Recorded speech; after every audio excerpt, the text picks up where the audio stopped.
नमस्कार, आप देख रहे हैं हमारा खास कार्यक्रम प्रार्थना हो स्वीकार। आपके साथ मैं हूं अदिति। बजरंगबली, जिनकी महिमा अपरंपार है।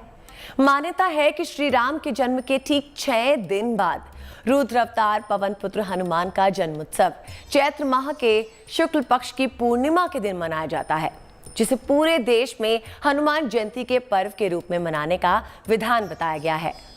मान्यता है कि हनुमान जयंती के दिन विधि विधान के साथ पूजा अर्चना करने और व्रत करने से हनुमान जी की कृपा होती है।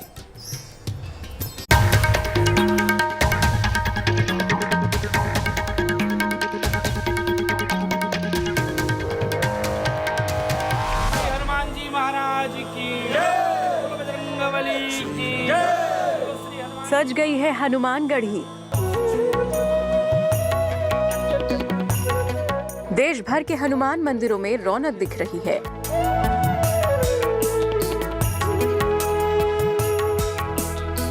आ गई है वो शुभ घड़ी जब जन्मे थे राम भक्त हनुमान।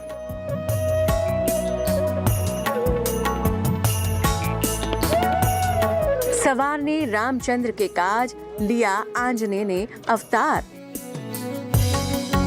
भक्ति और शक्ति में जिनका कोई सानी नहीं है, जो अतुलित बल के स्वामी हैं, जिनके अंदर सभी देवताओं की शक्तियां समाहित हैं। पूरी दुनिया इस समय जय जय बजरंगबली बोल रही है, हनुमत उपासना कर रही है।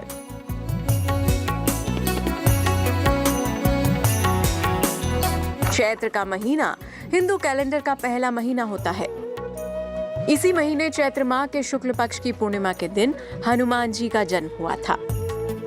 त्रेता युग में रावण के विनाश के लिए भगवान विष्णु ने राम अवतार लिया, तो महावीर विक्रम बजरंगी ने श्री राम के काज संवारने के लिए ही जन्म लिया था। मान्यता है कि श्री राम भक्त हनुमान का जन्म चैत्र पूर्णिमा को मंगलवार के दिन चित्रा नक्षत्र और मेष लग्न के योग में हुआ था। ये बताइए पंडित जी कि क्या महत्व होता है इस पूजा का, और क्या इस तरह की पूजा करने से मनोकामनाएं सारी पूरी होती हैं? पूजा का महत्व है, जैसे हम अपने घर में अपने बच्चों का जन्म दिवस मनाते हैं, उसी प्रकार हनुमान जी का जन्मोत्सव मनाया जाता है। हनुमान जी का जन्म तो कार्तिक कृष्ण पक्ष चतुर्दशी को हुआ था, लेकिन अत्यधिक ये मनाया जाता है चैत्र पूर्णिमा को। चैत्र शुक्ल पक्ष पूर्णिमा को ये तिथि मनाई जाती है, क्योंकि ये इसलिए मनाया जाता है जब हनुमान जी को इंद्र ने वज्र की शक्ति का प्रहार किया था, उस समय हनुमान जी मूर्छित हो गए थे। जब हनुमान जी मूर्छित हो गए तो तीनों लोकों में हाहाकार मच गया, और इनके पिता वायु थे, उन्होंने अपनी गति को रोक दिया। ये हवा चलना बंद होगा, सारा जो चलायमान सब बंद होगा, सब तीनों त्रिलोक में सब अकुला गए। तब वहाँ पर ब्रह्मा विष्णु महेश और सारे देवता और सारी शक्तियाँ इकट्ठा होकर के आए, कहा कि ये क्या हुआ। फिर हनुमान जी को ब्रह्मा विष्णु महेश और सारे देवताओं ने अपनी अपनी शक्ति प्रदान करके पुनः जीवित किया। इसलिए तभी से हनुमान जी को महावीर कहलाने लगे सब लोग। वहाँ पर महावीर की उपाधि इनको मिल गई, और हनुमान जी तभी नाम हुआ हनु, मतलब होता ये ठोड़ी, जो वज्र मारा था ये थोड़ा हनुमान जी का बैठ गया था, इसलिए उनको वहाँ तभी से नाम हनुमान हो गया। कहते हैं कि इस दिन बजरंगबली की विधि विधान से पूजा करने वालों को मनोवांछित फल की प्राप्ति होती है। चैत्र माह की पूर्णिमा तिथि शनिवार 16 अप्रैल को देर रात 2:25 से प्रारंभ होकर रविवार 17 अप्रैल को दोपहर 12:24 पर समाप्त होगी। इस दिन हस्त और चित्रा नक्षत्र रहेगा। हनुमान जयंती पर सुबह 5:55 से लेकर 8:40 तक रवि योग भी रहेगा। रवि योग में भगवान की पूजा करना बड़ा ही शुभ माना जाता है। इस अवधि में आप किसी शुभ कार्य की शुरुआत भी कर सकते हैं। धर्मशास्त्रों में कल्प भेद से हनुमत जन्म की कई कथाएं बताई गई हैं। शिव पुराण में स्पष्ट रूप से शतरुद्री संहिता में के 20वें अध्याय में भगवान शंकर को रुद्रावतार हनुमान जी को बताया गया है। तो हनुमान जी प्रेमवश भक्ति के वशीभूत होकर के राम काज के लिए राम की भक्ति से प्रभावित होकर, क्योंकि रामावतार होने वाला था, इसलिए अंजना के गर्भ के माध्यम से वो आए। हमारे यहाँ अष्ट सिद्धियाँ हुआ करती हैं, और अष्ट सिद्धि प्राप्त करने वाले हनुमान जी ही एक प्रमुख व्यक्ति हैं, जिसके कारण से उन्हें देव की संज्ञा दी गई है। तो यह पवन पुत्र का आशीर्वाद सारी देवी देवता के आशीर्वाद के साथ ही उनको यह नाम भी प्राप्त हुआ है पवन पुत्र का। मंगलवार और शनिवार दोनों ही दिन भगवान हनुमान को समर्पित है। इस बार हनुमान जयंती शनिवार के दिन पड़ रही है। जिन लोगों की कुंडली में शनि की महादशा और 7.5 चल रही है, वे हनुमान जी के आशीर्वाद से कष्टों से मुक्ति पा सकते हैं। हनुमान जयंती के दिन किस शुभ मुहूर्त में करनी है आपको भगवान महावीर की पूजा आराधना? कैसे करना है भगवान महावीर का पूजा अनुष्ठान? भगवान हनुमान की पूजा में क्या रखनी है आपको सावधानी? ये सब आपको बताने वाले हैं। साथ ही आप जानेंगे वो शास्त्रीय विधि विधान जिससे भगवान हनुमान की पूजा उपासना करने से न केवल भगवान हनुमान प्रसन्न होंगे बल्कि आपके ऊपर बरसेगी हनुमत कृपा।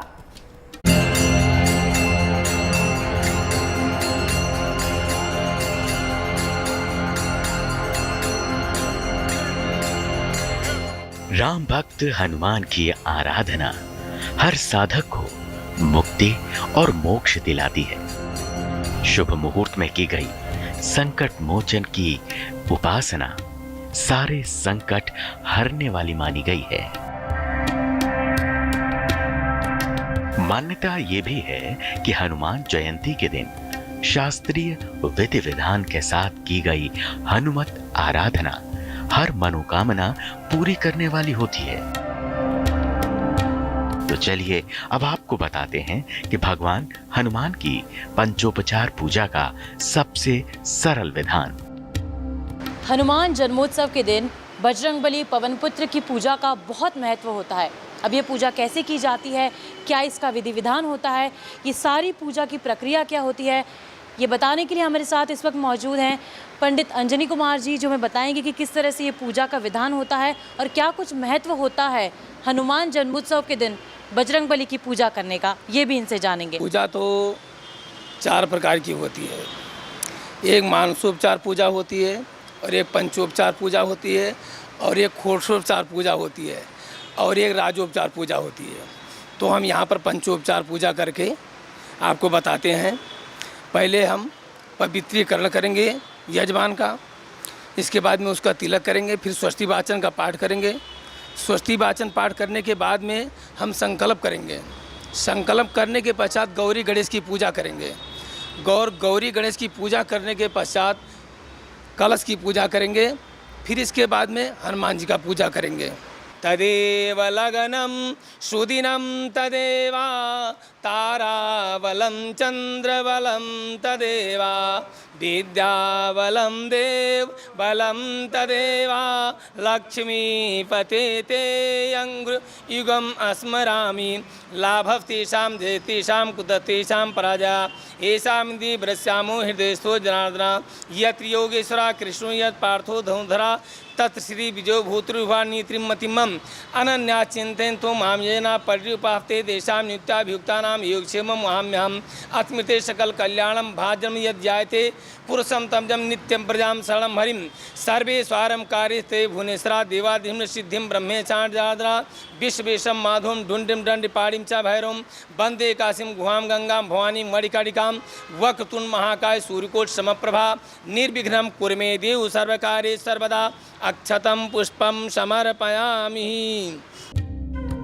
हनुमान जयंती के पुण्य अवसर पर पूजन का आरंभ गौरी गणेश की पूजा से करने का विधान बताया गया है। गणपति प्रथम आराध्य हैं, जबकि मां गौरी शक्ति का प्रतीक हैं। इसीलिए किसी भी पूजन में सबसे पहले गौरी गणेश की पूजा का विधान बताया गया है। अब इसके बाद में गौरी गणेश का पूजन करेंगे, फिर कलश का पूजन करेंगे, फिर हनुमान जी का पूजन करेंगे।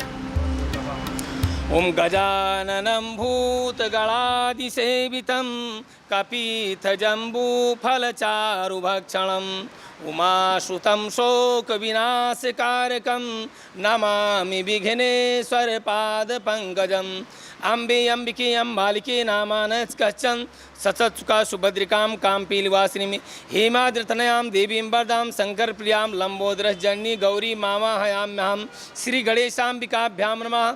आवाहनार्थे आसनार्थे पूजनार्थे अक्षतं पुष्पं समर्पयामि। जल से स्नान टीका लगाइए यजमान को।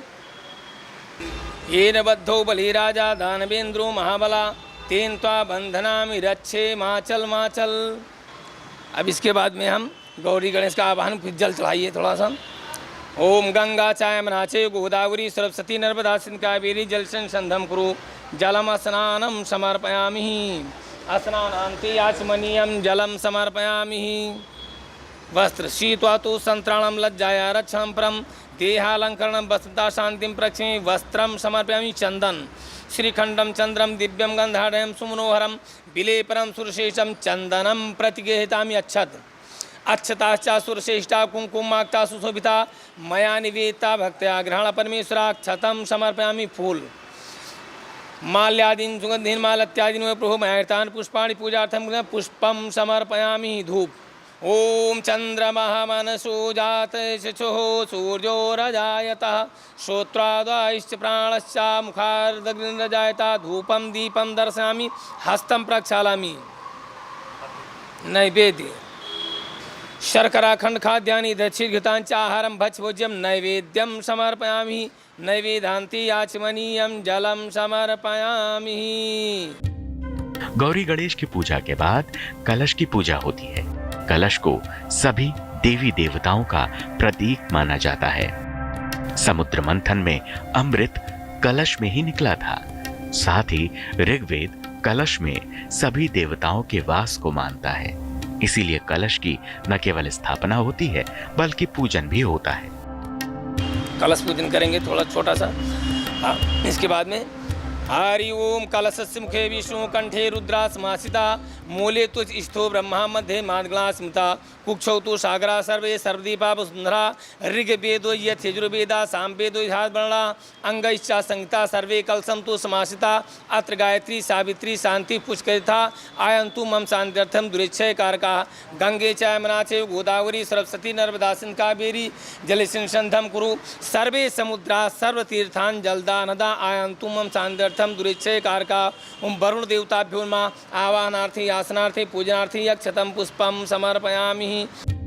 कलश पूजन के बाद पंचोपचार विधि से भगवान बजरंग बली की पूजा आरंभ करें। हनुमान जी की पूजा की शुरुआत कैसे होती है? हनुमान जी की पूजा की शुरुआत होती है। अब हनुमान जी का हम पहले आवाहन करेंगे। फिर आवाहन के पश्चात में उनको स्नान कराएंगे। स्नान कराने के पश्चात में उनको तिलक लगाएंगे, वस्त्र पहनाएंगे, यज्ञोपवीत पहनाएंगे। फिर उनको लंगोटे के रूप में लाल कपड़ा चढ़ाएंगे। ओम हनुमते नमः। आवाहनार्थी आसनार्थी पूजनार्थी अक्षतं पुष्पं समर्पयामि। फिर स्नान के पश्चात में वस्त्र पहनाएंगे। ये पटका दीजिए। शीत्वा तु संत्राणं लज्जाया रक्षणं परं देहालंकरणं वस्त्रमता शांतिं प्रक्षिमि। वस्त्रं समर्पयामि। जनेऊ पहनाएंगे। यज्ञोपवीतं परमं पवित्रं प्रजापतेरत्साजं पुरस्तात् आयुषमग्रयं प्रतिमुञ्च शुभ्रं यज्ञोपवीतं बलम् अस्तु तेजः। ओम हनुमते नमः। यज्ञोपवीतं समर्पयामि। यज्ञोपवीतान्ते आचमनीयं जलं समर्पयामि। चंदन लगाएंगे। श्रीखंडम चंद्रम दिव्यम गंधाढ्यं सुमनोहरम विलेपनम सुरश्रेष्ठम चंदनम प्रतिगृहीताम। चंदन के बाद में चावल। अक्षता सुरशिष्टा कुंकुमाक्ता सुशोभिता मया निवेदिता भक्त्या ग्रहण परमेश्वराक्षतं समर्पयामि। माला माल्यादीन सुगंधीन मालत्यादीन वै प्रभो मया हृतान पुष्पाणि पूजार्थं प्रतिगृहीतां पुष्पमालायां समर्पयामि ईदन्तरिक्षं शीर्षोदौः संवर्तत पादाभ्यां भूमिरदिशा सूत्रा तथा लोकान् अकल्पयन्नः। ये प्रसाद चाखो हरि सो अमृतयाय सामृत डाल दो, तेरा दास अमर हो जाए। त्वदीयं बस गोविंद तुभ्यमेव प्रसादम समर्पयामि। नैवेदान्ते आचमनीयं जलम समर्पयामि। इसके बाद में फल, इदम फलम मया स्थापितम पुरस्तवा तेन में सफला भावतिर्भे जन्मनि जन्मनि ऋतु फलम समर्पयामि। फलांति आचमनीयम जलम समर्पयामि। पूगी फलम महादिव्यम नागबल्ली दृतम एला लवंग चूर्ण तांबूल पत्रम प्रतिगृहीताम तांबूल पत्रम समर्पयामि। अब इसके बाद में दक्षिणा चढ़ाएंगे। हिरण्यगर्भा गर्भस्थम हेम बीजम विभावसौ अनंत पूर्णि फलदमता शांतिम प्रक्ष्मे द्रव्य दक्षिणायाम समर्पयामि। अब पुष्प लेकर के हाथ जोड़ेंगे। पवन तनय संकट हरण मंगल मूर्ति रूप राम लखन सीता सहित हृदय बसऊं सुरभू सियावर राम जय जय राम मेरे प्रभु राम जय जय राम। प्रार्थना पूर्वकम पुष्पम समर्पयामि। इनकी पूजा करते वक्त क्या वो बातें हैं जिनका ध्यान रखना ज़रूरी है? इनकी पूजा करने का महत्व यह है कि ये बाल ब्रह्मचारी हैं। इनकी पूजा में किसी भी प्रकार की कोई त्रुटि नहीं होनी चाहिए, बहुत ध्यान मग्न से। और इनकी पूजा से स्त्रियों के थोड़ा सा दूर रहना चाहिए। अगर स्त्री कोई पूजा करती है अपने पति के साथ में तो इस पति ही पूजा करे, स्त्री पूजा हनुमान जी की ना करे, उनको हनुमान जी की मूर्ति को ना स्पर्श करे।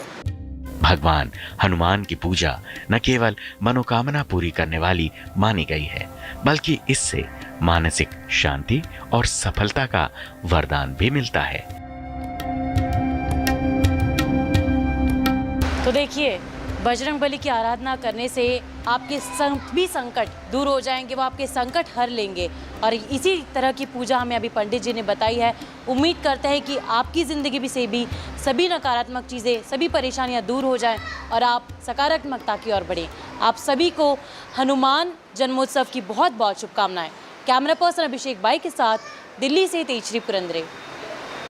उत्तर भारत से लेकर दक्षिण भारत तक, पश्चिम भारत से लेकर पूर्वी भारत तक, हर कोने में भगवान हनुमान के देवालय के साथ साथ उनके छोटे बड़े लाखों मंदिर मिल जाते हैं।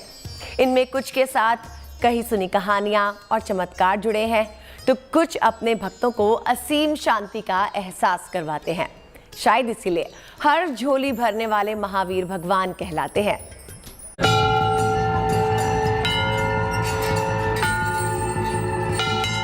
सप्ताह में दिन मंगलवार का हो तो देश के हर हनुमान मंदिर में हनुमत भक्तों की भीड़ रेलों और मेलों की तरह दिखती है।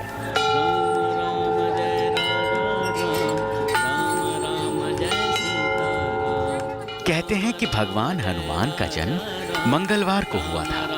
वो सबका मंगल करते हैं,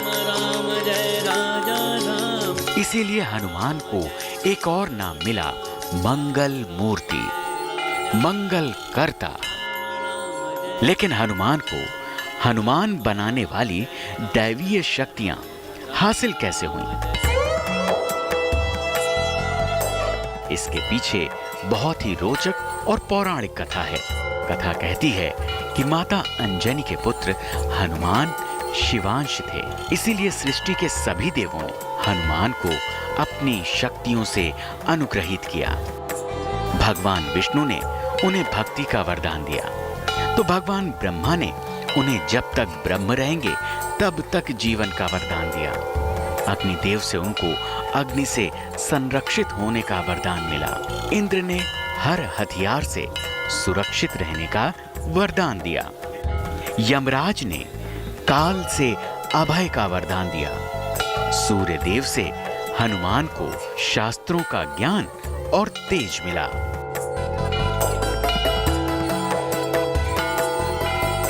यानी कि हनुमान जी जब बाल स्वरूप थे उन्होंने कहीं ना कहीं सूर्य का भक्षण कर लिया और देवताओं ने विनती की, तब जाके उनको कहीं ना कहीं हनुमान जी ने उनको छोड़ा और उनको प्रसन्न होके देवताओं ने कुछ वरदान भी दिया। जैसे सूर्य ने इनको तेज दिया, इसी प्रकार से यम ने इनको हमेशा जीवित रहने का वरदान दिया। इसी प्रकार से शिव भगवान की अगर हम बात करें तो शिव भगवान ने इनको वरदान दिया कि किसी भी अस्त्र से आपकी मृत्यु नहीं हो सकती है।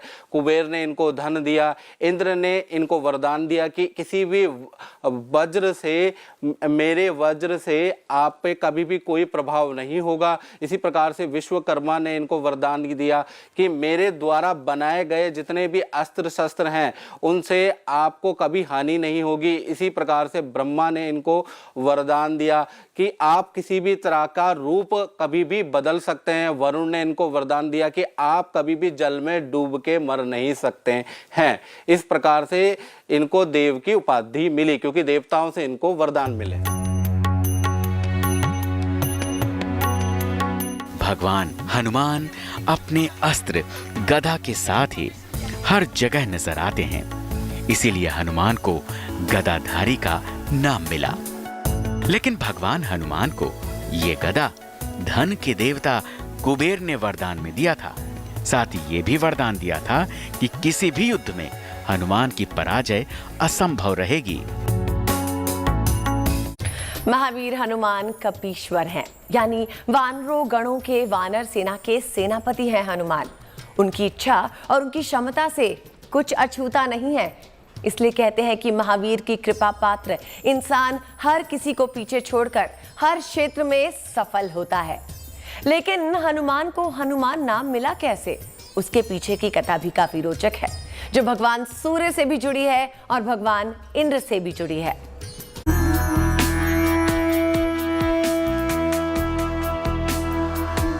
पौराणिक कथा है कि हनुमान बालपन से ही काफी चंचल थे।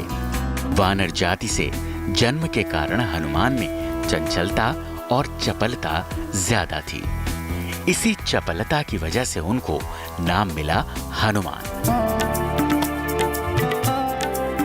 कहते हैं कि बालपन में आकाश में चमकते सूर्य को देखकर हनुमान को लगा कि आकाश में कोई संतरे का फल लटक रहा है। हनुमान ठहरे पवन पुत्र, उनको आकाश में उड़ने की शक्ति हासिल थी। लिहाजा हनुमान ने आकाश में सूर्य की ओर उड़ान भर दी। उसी समय राहु सूर्य पर ग्रहण लगाना चाहता था। हनुमान जी ने सूर्य के ऊपरी भाग में जब राहु का स्पर्श किया तो वो भयभीत होकर वहां से भाग गया। उसने इंद्र के पास जाकर शिकायत की। राहु को देखकर हनुमान जी सूर्य को छोड़कर राहु पर झपट पड़े। राहु ने इंद्र को रक्षा के लिए पुकारा तो उन्होंने हनुमान जी पर वज्र से प्रहार कर दिया, जिससे हनुमान जी एक पर्वत पर जा गिरे और उनकी जबड़े की बाईं हड्डी टूट गई। तभी से केसरी नंदन को हनुमान नाम मिला, यानी वो जिसका जबड़ा टूटा हुआ हो। तो इसी के साथ प्रार्थना हो स्वीकार में बस इतना ही। मुझे यानी अदिति को दीजिए इजाजत और देश और दुनिया की बाकी खबरों के लिए आप देखते रहिए GNT यानी गुड न्यूज टुडे।